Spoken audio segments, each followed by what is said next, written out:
Le deuxième constat, c'est qu'on a eu un phénomène de concentration des sites emploi dans les années 2000, où à la fin des années 2000, on avait 3 sites emploi leaders, Monster, Cadre Emploi et Région Job, qui s'appelle aujourd'hui Hello Work.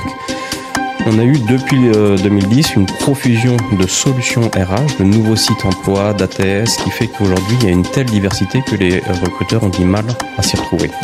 Un des objectifs de la plateforme, c'est de donner de la visibilité sur ce marché et de simplifier les achats au travers d'un seul interlocuteur et une seule plateforme.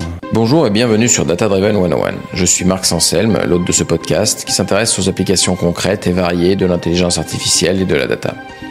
Dans Data Driven 101, je reçois chaque semaine des professionnels pour qu'ils nous partagent leurs expériences et leurs visions sans filtre.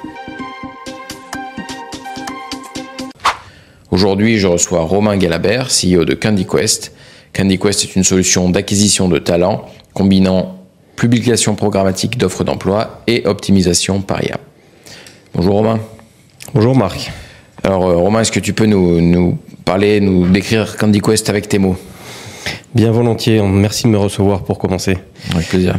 CandyQuest est une plateforme que nous avons lancée avec mes 2 associés il y a 3 ans, avec l'objectif d'abaisser le coût d'acquisition des candidatures et de trouver des candidats dans des métiers qui sont en pénurie. On parle beaucoup aujourd'hui de guerre des talents, on parle de secteurs d'activité qui sont en pénurie, dans le transport, dans l'hôtellerie. Et l'objectif, c'était d'utiliser les dernières technologies pour aller chercher plus de CV plus loin que sur les sites emploi traditionnels. Ok. Donc, comment vous vous y prenez du coup pour La technologie qu'on a mis en place, elle est d'abord liée à l'observation de l'évolution du marché. Quand on achetait des annonces d'emploi dans le temps, on achetait une offre d'emploi sans garantie sur les retours de CV. Il y a eu un basculement sur le marché progressivement et de plus en plus de sites proposent leurs services à la performance. Et donc on achète du trafic, soit du clic, soit des candidatures que l'on peut acheter aux enchères. Notre objectif, c'était de mettre toutes ces plateformes en concurrence pour abaisser le coût d'acquisition des candidatures et puis donner le plus de diversité possible sur les sources de candidatures. Donc les offres d'emploi finalement ont suivi le chemin de n'importe quelle publicité, espace publicitaire en ligne où on va du coup le faire optimiser par des algorithmes pour recommander un maximum la bonne publicité à la bonne personne et donc avoir un modèle qui vient se shifter vers un coût au clic ou un coût à la conversion quand c'est possible de le traquer. Exactement. Mes associés viennent d'ailleurs de la publicité commerciale. Ils ont travaillé dans des plateformes d'affiliation dans le temps. Ils ont développé un logiciel qu'on appelle un bidder qui permet de faire du RTB, du real-time bidding, et donc de l'achat en temps réel d'espaces publicitaires. Cette technologie, elle est utilisée dans l'emploi, notamment pour afficher des bannières publicitaires de clients, faire passer des messages liés à la marque employeur, mais elle peut être déclinée également sur la diffusion d'offres d'emploi sur des sites emploi et optimiser les prix d'achat sur ces sites, tout à fait. Ok. Donc vous êtes du côté de l'acheteur, finalement vous êtes un aide à l'achat et vous venez lui proposer parmi tous les espaces publicitaires existants, l'endroit où il pourra finalement optimiser ses chances de... C'est précisément ça, oui. On est une seule plateforme, le client n'a qu'un seul interlocuteur, qu'une seule facture, mais on va acheter sur 20 sites emploi. On va donner de la visibilité à notre client sur les sites emploi sur lesquels on a acheté du trafic. On va leur montrer d'où viennent leurs candidatures et à quel prix on a fait l'acquisition de ces candidatures. Toute la difficulté de cette technologie, c'est de trouver le bon prix d'acquisition. Quand on a un poste à pourvoir d'ingénieur, ça coûte un peu plus cher en termes de publicité RH qu'un poste de commercial. Un poste à Paris est en général un peu plus cher qu'un poste à Clermont-Ferrand. Et on a des variations dans le courant de l'année. En août, c'est beaucoup moins cher qu'au mois d'octobre, qui est le mois le plus cher de l'année. D'accord. Donc la saisonnalité, c'est... Octobre, le mois le plus cher. Ouais. On a deux pics de prix entre mi-septembre et mi-novembre et entre mi-février et mi-avril. D'accord. Et les grosses périodes recrutement du coup. C'est ça, là où il y a beaucoup de compétition sur les offres d'emploi, là où il y a le plus d'offres d'emploi. Ceux qui communiquent entre mars et avril sont en général prévoient des recrutements pour le mois de septembre. D'accord, ok. Et à contrario, il n'y a pas forcément plus de monde sur le marché à cette période. Exactement. C'est d'ailleurs un bon conseil à donner à des candidats, postulez au mois d'août et fin décembre parce que vous aurez beaucoup plus de chances d'être vu sur le site et votre CV sera plus facilement sélectionné. Et donc notre algorithme est là pour calculer le meilleur prix d'achat pour chaque annonce. Finalement, chaque annonce a un prix d'achat optimum. Si on achète pour toutes les annonces au même prix, on va surpayer sur certains postes, on va payer des CV trop chers, on va sous-payer pour d'autres. Et à ce moment-là, on n'aura pas de candidature et donc le budget ne sera pas optimisé. Et grâce à ce système qui recalcule en permanence les meilleurs prix, on arrive à baisser jusqu'à 50% le coût d'acquisition des candidatures. Quand vous allez sur les différents sites qui diffusent les offres d'emploi, vous obtenez quoi comme données qui vous permet de décider ou non si une offre mérite d'être diffusée? C'est des données sur l'utilisateur similaires à ce qu'on a avec la pub ciblée, c'est les cookies. Les données qu'on va capter à un instant T vont être utiles pour demain, après-demain ou pour les prochains mois. Toutes les données que l'on utilise aujourd'hui sont les données des 3 dernières années qui sont liées aux centaines de milliers d'annonces qu'on a déjà agrégées et pour lesquelles on a déjà des résultats. Donc on sait de par notre expérience que structurellement, tel métier est en augmentation. A contrario, on sait que tel autre est de plus en plus abordable.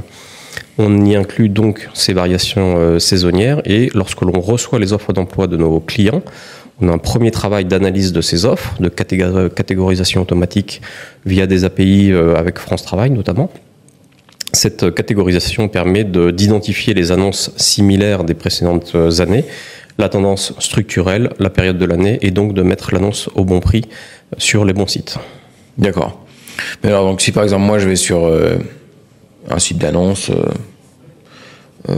quel qu'il soit, un site d'annonce d'offres d'emploi, il va y avoir une sorte d'appel API à un moment donné, fait un appel à la concurrence. Disons qu'on a analysé à l'avance que tel poste de directeur des podcasts est idéal pour Marc Anselme, que cette annonce fonctionne bien sur certains sites partenaires comme talent.com par exemple, qui est un site leader au niveau international. Ouais.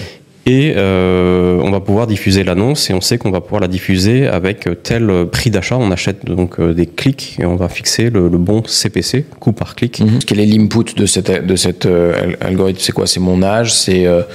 C'est le titre que j'ai mis sur LinkedIn. Et on a identifié que ce type d'annonce fonctionnait bien sur tel site à telle période de l'année à tel prix. Et donc, ça nous permet de la diffuser. Donc, on est beaucoup plus sur des analyses antérieures que sur des analyses actuelles. À la différence, effectivement, du RTB où on achète du coût pour 1000, hein, donc des bannières publicitaires sur des sites en temps réel. Là, on est un peu moins sur du temps réel. On est sur de l'achat dans l'heure. D'accord, ok, l'achat dans l'heure. Ok, très clair. C'est quoi les différences avec la publicité ciblée ordinaire, on va dire? Toute la complexité, c'est de trouver des intentionnistes.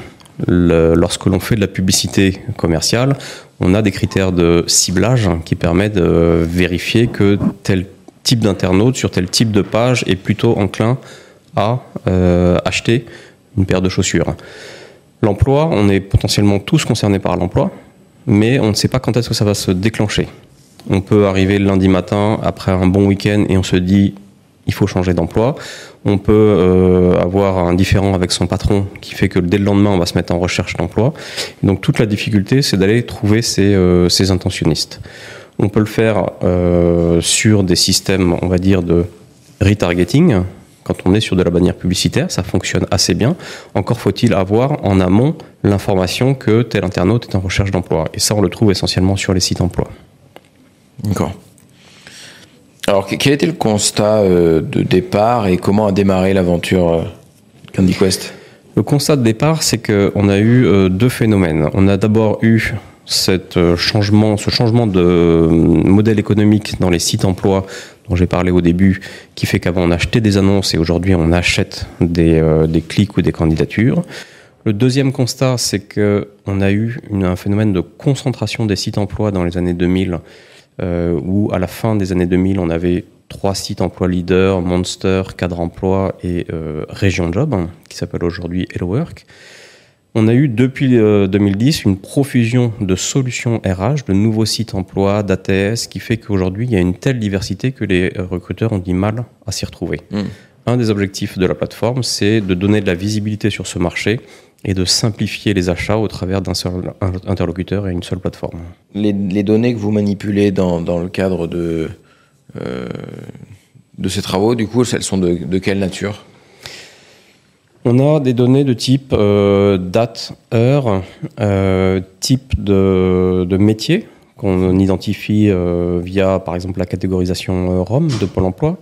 On a des informations type adresse IP qui nous permet de définir une localisation. Oui. On a ce qu'on appelle le user agent, qui fait que la combinaison de l'adresse IP et de user agent permet d'avoir la quasi-certitude de l'unicité d'un candidat sur Internet. Oui. On a des cookies de session uniquement, parce que pour tout le reste, on est vraiment cookieless et on ne stocke aucune donnée personnelle sur la plateforme. Ouais. Et on a toutes les données qui sont liées aux offres d'emploi de nos clients, à savoir le secteur d'activité, les mots-clés, les compétences qui sont demandées dans ces offres d'emploi. D'accord. Alors là, je rebondis sur les cookies de session. Qu'est-ce que vous extrayez comme information d'une session ? Qu'est-ce qui est utile comme information là-dedans ? Les informations que j'ai citées à l'instant, à savoir à quelle offre, quel type d'offre, telle adresse IP et tel user agent a postulé, à quelle heure, à quel CPC, le fameux coût d'achat que l'on a fixé. Est-ce que ce clic a donné lieu à une candidature ? Ça, c'est tout à fait fondamental, parce qu'un clic ne vaut rien tant que derrière le candidat ne s'est pas inscrit. Et c'est l'analyse justement de tous ces clics et de cette part des clics qui se transforment en candidature qui nous intéresse dans l'alimentation de l'algorithme. Ok, très clair. Alors, comment vous avez mis le pied à l'étrier ? Parce que donc c'est toujours un peu la question avec les algos de machine learning. Il faut des données pour avoir un produit, il faut un produit pour avoir des données. Quelle a été la mise de départ en termes de données pour pouvoir démarrer ? Oui, si on refait l'histoire, effectivement, on s'aperçoit qu'il y a déjà des choses qui ont mûri dans notre vision des choses. C'est-à-dire ce qu'on explique aujourd'hui était un peu moins précis au lancement de l'aventure. Beaucoup de choses étaient faites tout simplement à la main par rapport à une expérience et par rapport aux premiers exemples des premiers clients. Ce qui est intéressant, c'est que dans notre secteur, on peut agir au jour le jour sur les paramètres d'une campagne. Donc on peut corriger manuellement la diffusion des offres et les différents paramètres d'une campagne. Donc on a fait beaucoup de choses à la main qui nous a permis d'agréger des données, qui nous a permis de modéliser l'algorithme, de le développer et maintenant d'en profiter. Okay. Alors est-ce que tu peux nous partager une décision business qui a été prise en regardant les données de près, toutes vos données d'utilisation ? Très concrètement, on peut prendre comme décision de stopper la diffusion d'une offre d'emploi vers un partenaire parce qu'on s'aperçoit que ce partenaire-là n'est pas performant sur tel type de poste. Donc ça lui fait moins d'activité économique, moins de revenus à ce site-là, mais c'est une décision qu'on prend potentiellement tous les jours. On peut aussi décider simplement de baisser le prix d'achat sur certains sites ou d'augmenter au contraire le prix lorsque les performances sont là. Et c'est ça qui nous permet d'avoir des campagnes qui sont très performantes. Au niveau de vos algorithmes, à chaque fois que vous travaillez dessus, vous les faites évoluer, vous les améliorez. Comment est-ce que vous qualifiez, comment vous faites un contrôle qualité d'un algorithme ? Comment est-ce qu'on s'assure qu'un algorithme est bien en train d'être meilleur que le précédent ? C'est quelque chose que l'on fait manuellement. C'est-à-dire que au départ, on faisait beaucoup de choses à la main. Ensuite, on a modélisé l'algorithme. L'algorithme est venu nous aider à prendre des décisions. C'est devenu un outil d'aide à la décision. Et progressivement, lorsqu'on s'aperçoit que c'est rationnel, on automatise certaines tâches et on procède à des contrôles, mais plus espacés. toutes les semaines ou tous les mois pour savoir si l'algorithme est toujours rationnel. Le principe de l'algorithme, c'est d'aller de plus en plus loin sur certains principes d'augmentation de tarifs, par exemple. Et le tout, c'est que on arrive à garder le contrôle sur l'évolution de cet algorithme. Alors, quels sont les grands verrous, obstacles technologiques que vous avez dû résoudre pour mettre en place votre solution ? On est face à une situation de marché où on doit faire extrêmement attention aux données personnelles. Donc, on doit être en adéquation avec la RGPD, c'est un premier point. Ce qui fait qu'on ne peut pas stocker autant de données qu'on voudrait, mais ça, c'est tout à fait normal. On a ensuite toutes ces questions d'automatisation, de machine learning qui sont extrêmement sensibles parce que on peut avoir un emballement du système qui augmenterait fortement les prix. Et on a une question également d'adéquation avec les différentes plateformes. Il faut qu'on soit interfacé avec à la fois des fournisseurs et ce que je vais appeler le réceptacle des candidatures. C'est en général un logiciel de gestion de candidatures qu'on appelle les ATS, Application Tracking System, qui permettent de recevoir les candidats qu'on a renvoyés sur le site de nos clients. Donc c'est la coordination de l'ensemble de ces plateformes qui est un des défis les plus importants. Ouais, l'intégration massive à tous les outils existants. C'est ça.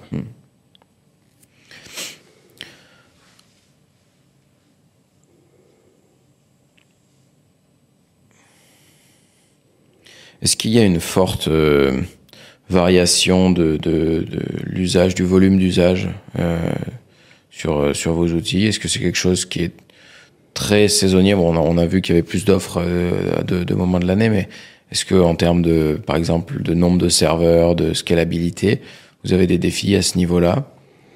Pas encore, parce qu'on est encore une jeune start-up, on a 3 ans d'antériorité. On sait que ça va être limité parce qu'il y a à peu près 1 million d'offres d'emploi en France à un instant T. Donc ça limite, on sait quel est le plafond. On sait aussi que sur ces offres d'emploi, on est particulièrement performant sur les métiers opérationnels, c'est-à-dire plutôt des métiers d'exécutants, des chauffeurs de bus, du personnel dans la restauration. Et donc, ça limite à peu près 600 000 offres d'emploi à un instant T. Pour ça, il faudrait avoir la totalité des entreprises qui recrutent en France en portefeuille. Ce n'est pas encore le cas.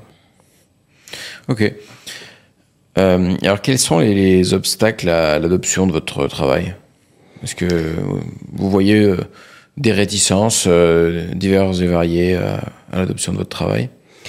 Oui, un des premiers points qu'on a, c'est évangéliser le marché parce que expliquer notre technologie n'est pas chose aisée. On est face à des personnes qui sont spécialisées dans les ressources humaines et qui ne sont pas forcément passionnées par la technologie. Donc, on est en mesure de leur apporter beaucoup de candidatures, mais quand ils nous demandent comment on fonctionne, on doit passer un peu de temps pour expliquer notre fonctionnement et c'est un premier défi.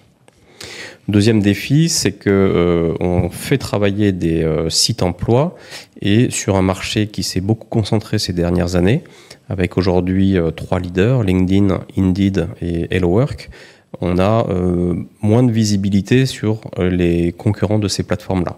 Alors c'est aussi un argument majeur, ça nous permet de dire à nos clients si ces plateformes-là augmentent trop leur prix, comme elles le font cette année, venez diffuser chez tous leurs concurrents sur une seule plateforme comme celle de CandyQuest. Ok, alors sur les spécificités des différentes offres d'emploi, le recul que ça a dû vous faire prendre, est-ce que tu arriverais à nous partager des astuces de demandeurs d'emploi? Est-ce qu'il y a des... On a dit il y a des mois dans l'année. Est-ce qu'il y a d'autres choses sur lesquelles jouer pour être plus visible? Alors quand on est candidat, effectivement, pour être plus visible, c'est plutôt l'insertion de son CV sur différentes plateformes qui permet de donner la visibilité à son profil. Alors sur LinkedIn dans un premier temps, mais également dans les CV Tech des principaux sites emploi. On en a cité certains, Figaro Classified, qui s'appelle CV Aden, ou HelloWork. Indeed aussi, ça fonctionne très bien. Ensuite, les candidatures, ça reste un moyen d'obtenir un nouvel emploi, mais on ne doit pas se priver de faire des candidatures spontanées.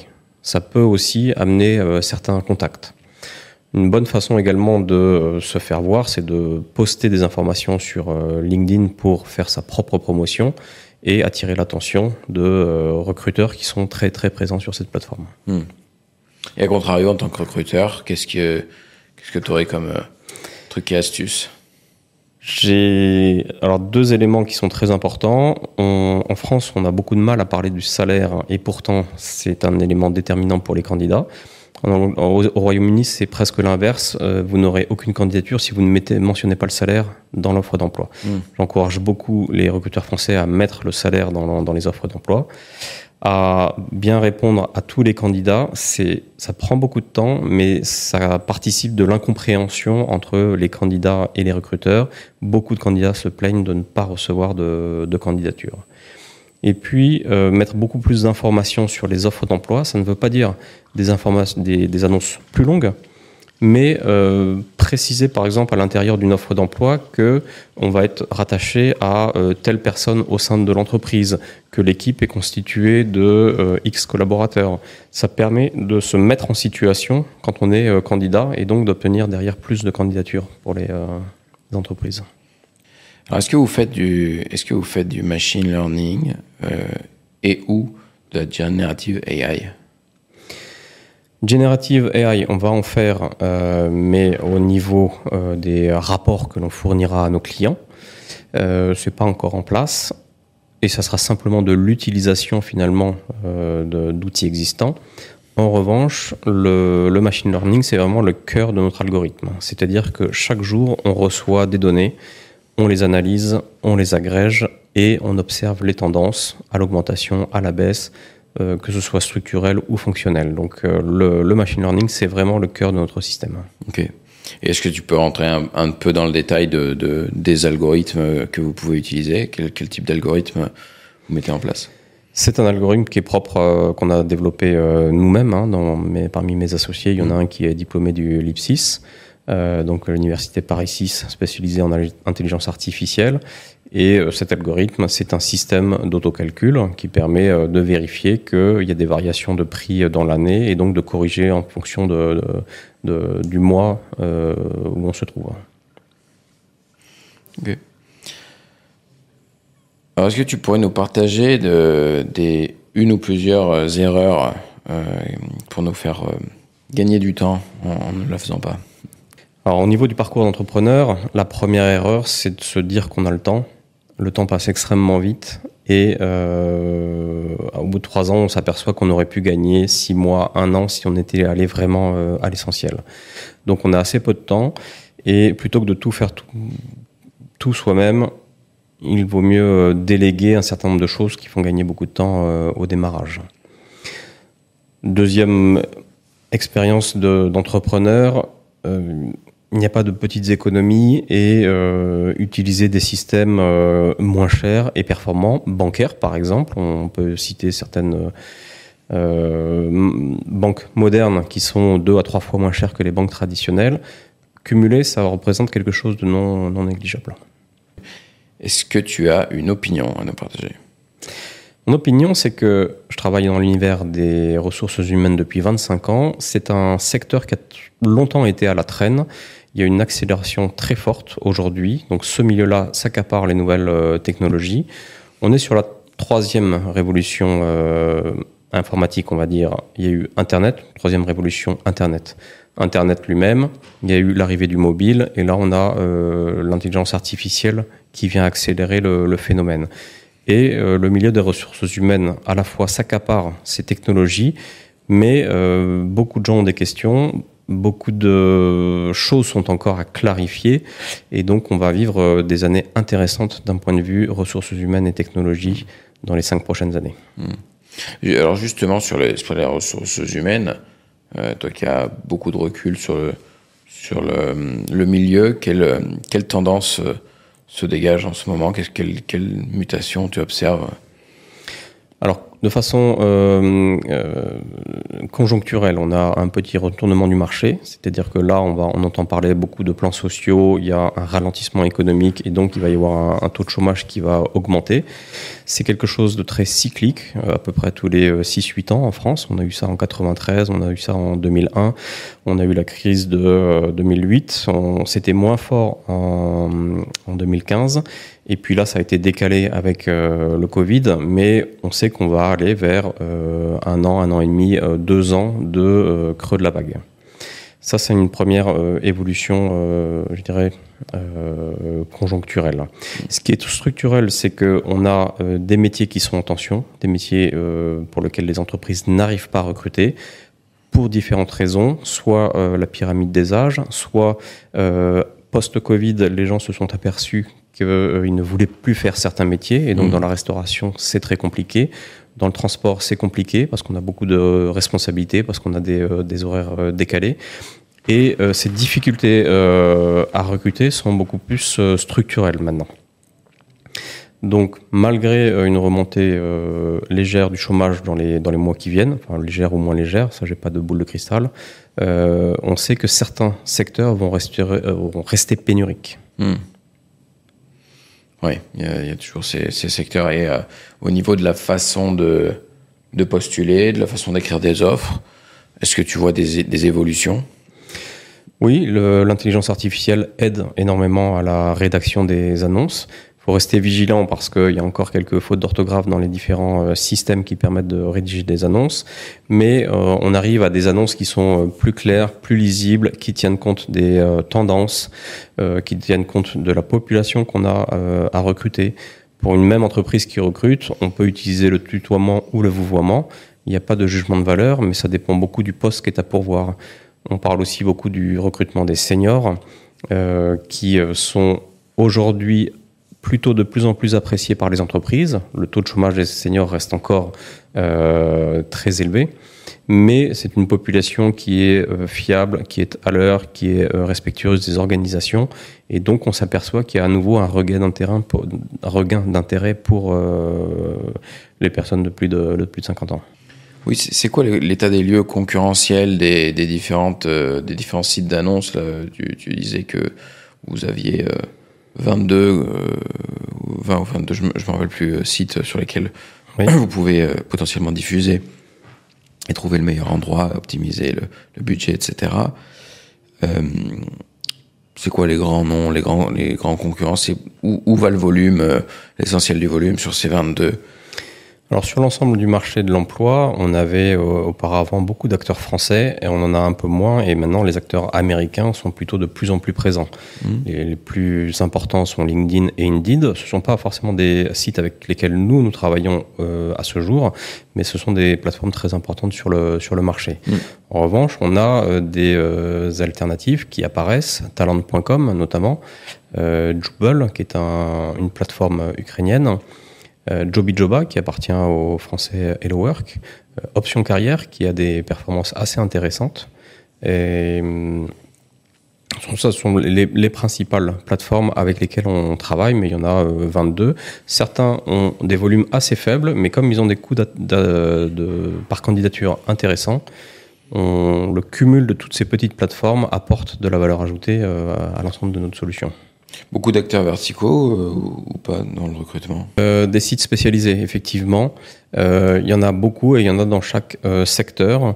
Ce sont plutôt des solutions complémentaires de ce que nous proposons. Parce que les plateformes avec lesquelles on travaille sont plutôt des plateformes généralistes. On intervient, nous, en amont de la communication de recrutement, plutôt presque comme un grossiste. Derrière, lorsque vous avez des postes très spécialisés, l'utilisation de plateformes spécialisées comme Job Transport dans le transport, par exemple, sont tout à fait pertinents. D'accord. Et c'est quoi votre business model? Nous nous rémunérons sur un pourcentage du budget de nos clients. D'accord, ok.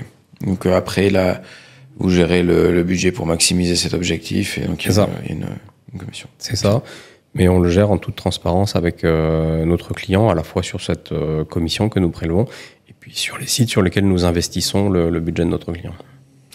Alors dans la discussion avec les différents clients, partenaires, etc., quel est le travail d'évangélisation que tu as beaucoup besoin de faire? Qu'est-ce qu'il faudrait expliquer à beaucoup d'interlocuteurs sur vos outils?